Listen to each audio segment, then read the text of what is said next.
The infotainment system starting error affects Volvo models from 2019 to 2024, particularly the XC series and S60.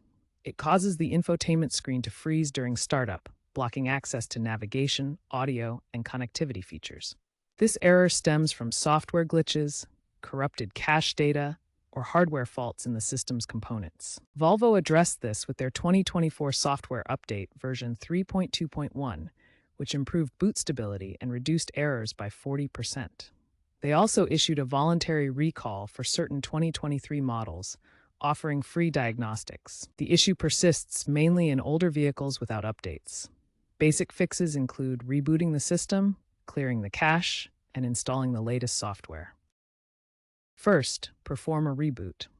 A soft reset by holding the power button for 10 to 15 seconds or a hard reset by disconnecting the battery for 5 to 10 minutes often resolves the issue. Next, clear the system's cache via the hidden service menu. Press volume up plus down plus power simultaneously for 5 seconds, then select Clear Cache. Finally, update the software via USB from Volvo's website or over-the-air (OTA). OTA adoption is increasing, but manual updates might be necessary for older systems. Volvo has implemented OTA updates which have cut error reports by 35%.